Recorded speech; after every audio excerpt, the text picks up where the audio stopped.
We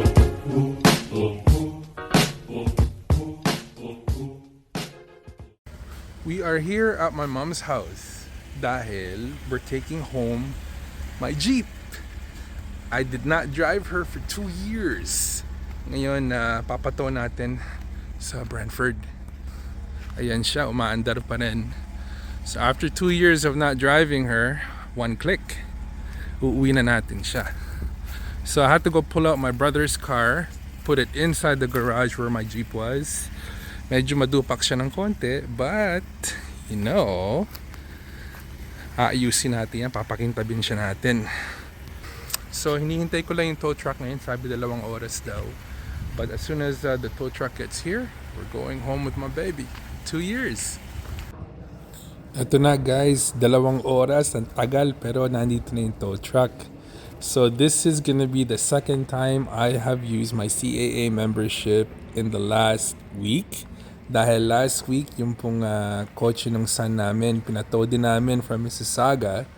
Ngayon, ito naman, dahil namimiss ko na siya eh. 2 taon siya nandun sa garahe ng mom ko. Nakaupo lang doon dahil wala akong pagparadahan. So, I don't want to sound like a CAA commercial, but kung wala pa kayo, tapos madalas kayo mag-drive, this is the absolute best insurance policy that you can have on the road. Dahil kung masiraan kayo, wala kayong iisipin, dadialin nyo lang yung number and then pupunta siya dyan. Tapos tutulungan kayo. So ito pong house ng mom ko is exactly 85 kilometers from our house doon sa Brantford. So kung babayaran ko po to out of pocket, minimum this would be at least $500 dahil napakamahal po talaga ng tow. Ay, si babaeng masungit, buksan daw yung pinto. Sandali lang ha.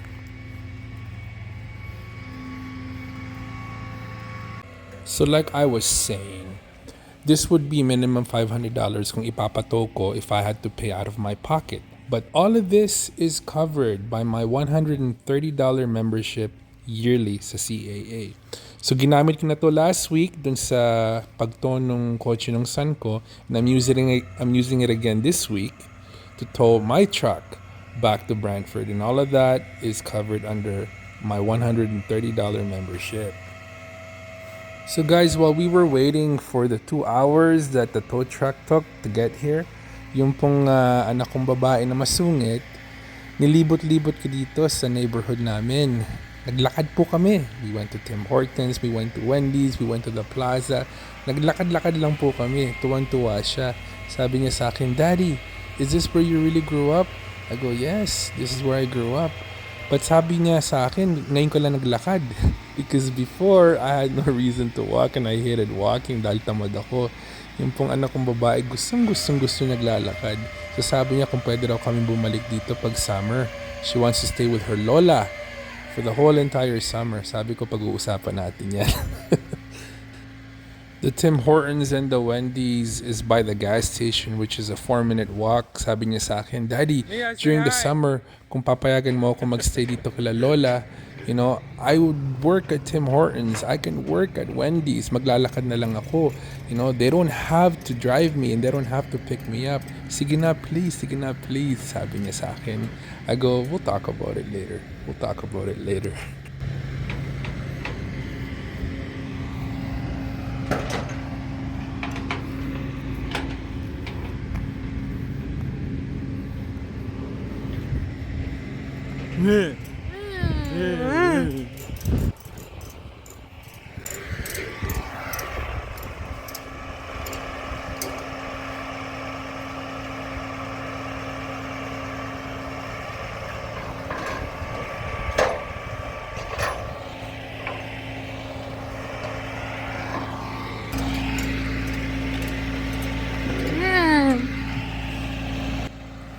Ito na guys, malapit na. It's just putting the finishing touches, making sure that everything is secure para hindi mahulog yung jeep ko sa flatbed niya.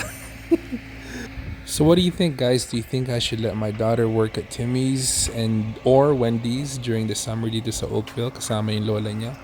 Let me know. I'll talk to my wife about it tonight.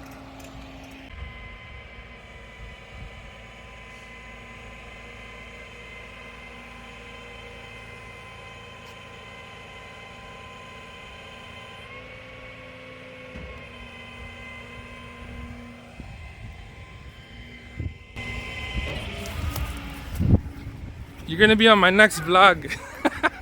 It's my mom. Sige pa. Sibat na kami. Let's go. Let's go. Alright, now we gotta make it to Brentford before then. No, we will. So we're gonna follow my Jeep back home. My Jeep is going home. We got the Jeep We back. got the Jeep back. Let's go. How long did the Jeep sit there for? Like 2 years, right? Like a year or so, right? 2 years. Dalawa? Yeah, it's 2 years. Jesus, I'm not sure, Why is he right? going this way? I don't know. He's probably not from here. We're gonna beat him. Yeah, we're gonna beat him We're gonna back. beat him home. So guys, my Jeep sat at my mom's garage for about 2 years. Dahil wala akong pagparadahan. We're finally bringing her back This home. way? The driver does not know. The driver's not familiar. Obviously, he's not from Brantford, but this is the fastest way. He's going the other way. Anyways, we're gonna try to beat him back home. I know we'll get there before he can. So guys, it's plus 30 degrees in Ontario right now. Lahat ng mga super bikes nakalabas na. There's a sports car right there. I saw a Corvette earlier. They're all beginning to come out. There's 2 Infinities over here. Look at this, pareho. Dalawa yan. It's like twins. That's beautiful. So dito, once you start seeing sports cars and sport bikes coming out, ibig sabihin malapit na yung summer. So that's a very, very good sign. So nandito kami ngayon sa Oakville. We just exited into the highway. Sorry, we just entered the highway from my mom's house. And eto lagi problema. This is like the biggest problem in this area. Trafalgar exit, Oakville exit, it's always Ang dami ng traffic. Always, never fails. It doesn't matter, Monday, Tuesday, Sunday, holiday, Christmas. This spot right here, there's always traffic. So hinihintay namin kung makikita namin yung tow truck. This way, honey. We want to know if the tow truck is here. Because we're only taking one way back home to Brantford, but he took a different exit to the highway. Di namin alam kung nasan siya. So we're looking for a big white tow truck with a Jeep on top of it. And so far, wala.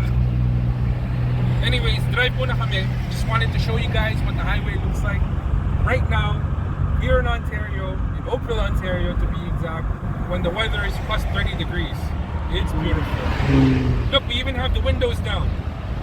We're driving with the windows down on the highway.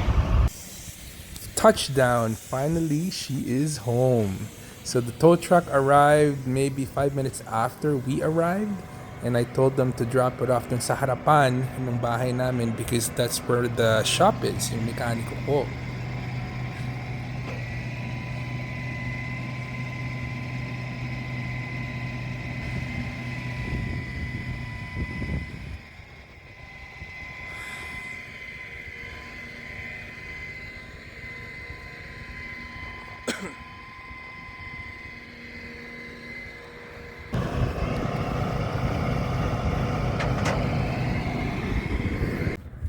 Finally, yung kabit ko nasa bahay na. Yung jeep ko pala.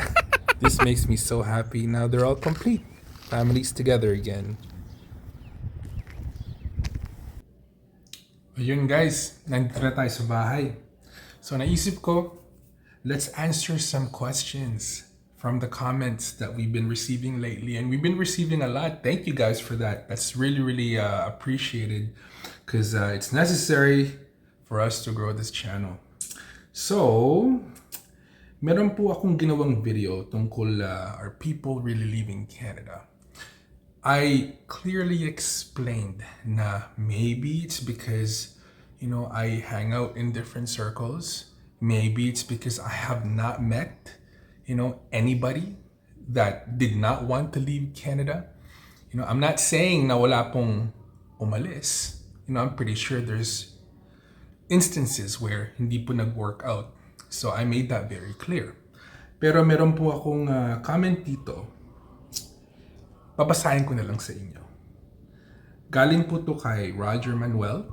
Sabi po niya, hipag ko sa Vancouver. 4 months already complaining about her tumor in her head. And until now, waiting for a doctor to schedule para maoperahan. If wala ka pa alam na meron gusto mag-quit dyan, ngayon meron ng isa.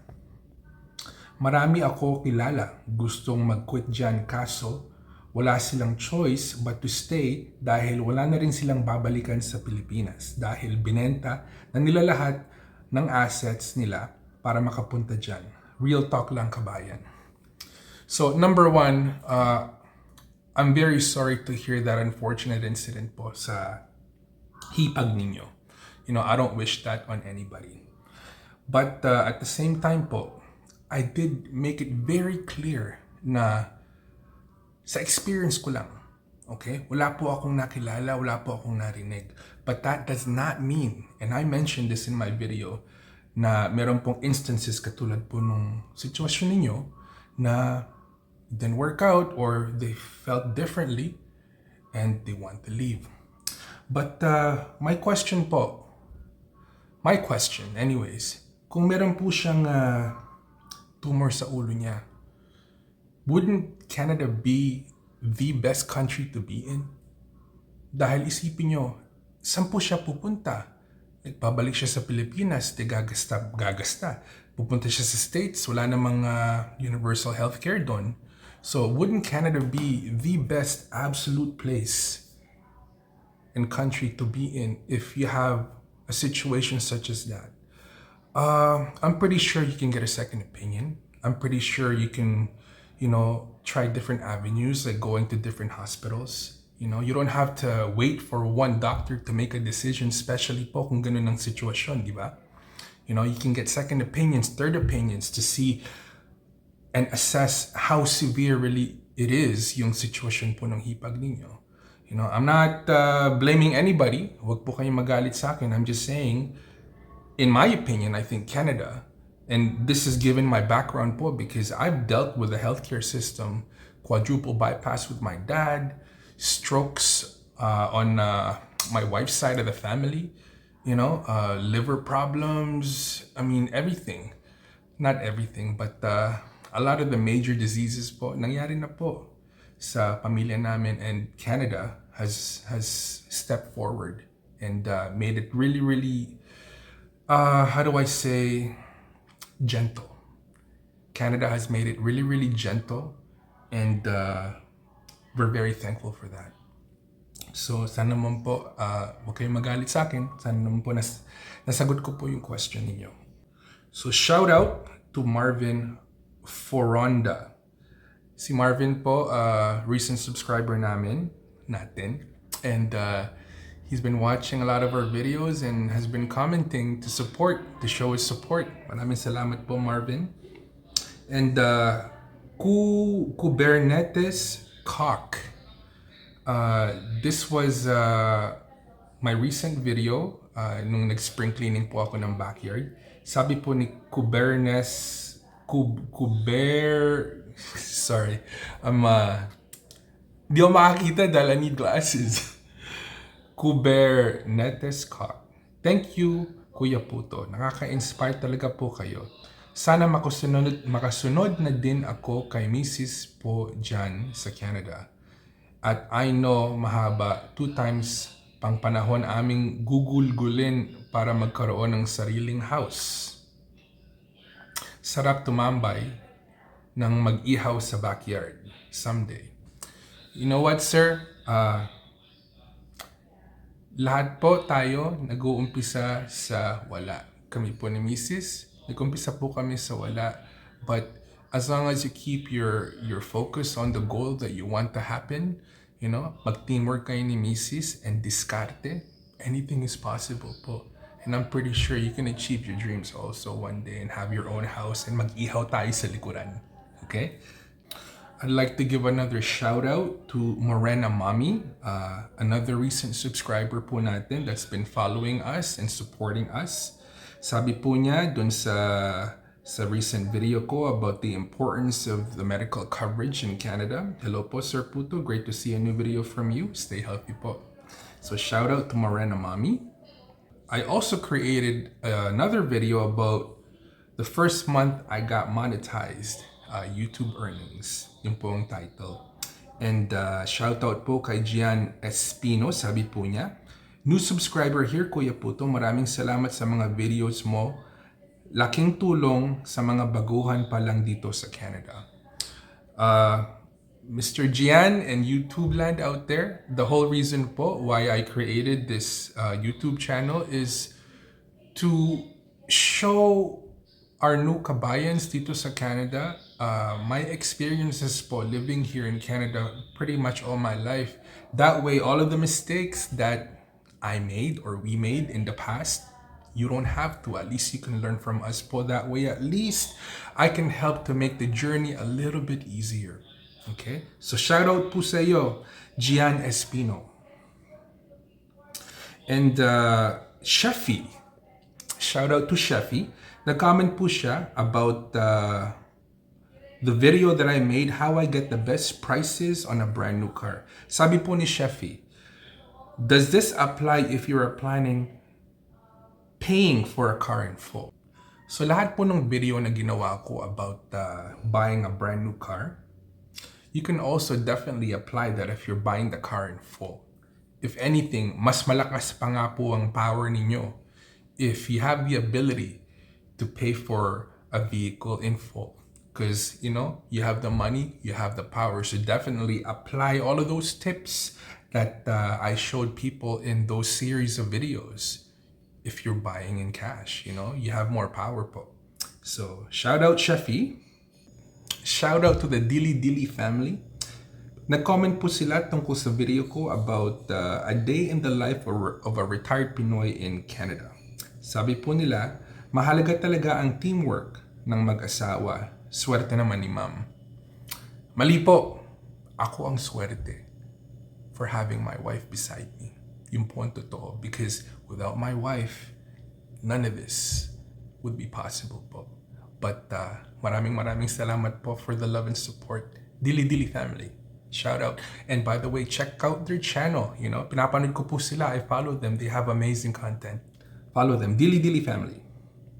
Here's another comment that I got from the video I made titled The Importance of Employee Medical Coverage in Canada. Ito po galing kay J. Maglutak. Sabi po niya, wife and I both retired. Fortunately, both our employers provide lifetime coverage for dental, prescription meds, physio massage, etc., including out-of-country medical emergencies. Blessed because not many still do that. Pasensya na kayo. Napakaliit ng mga letters. Di ko matanda na si Kuya PuTo. I can't see that well anymore. So, yes po, Jay Maglutak. And to YouTube land, marami pong mga employers dito sa Canada. If you work for them long enough, if you meet their threshold, they will give you all of those benefits even after you retire from them. You know, but you have to retire with them. Sa case ko po, I actually tendered my resignation and retired. So ibang klase po yun. Even though my term of service, my service history po sa kanila was a total of 26 years. Iba po yung case ko because I did not see it through all the way to 64 or 65. I retired early. So I tendered my resignation. That way, kaya po hindi ako naging eligible sa ganon. But many employers po dito sa Canada, once you meet their threshold, they will give you that package. And that is so useful because pagtanda po natin, you know, we're gonna need meds. We're gonna need prescription meds. Ganun lang po talaga buhay because, you know, yung katawan natin, hindi na bata, right? And that costs money. And if you have extended coverage through your retirement after you turn 64, 65, through a company that you used to work for, that's amazing. So shout out po J. Maglutak. I think I spelled that right.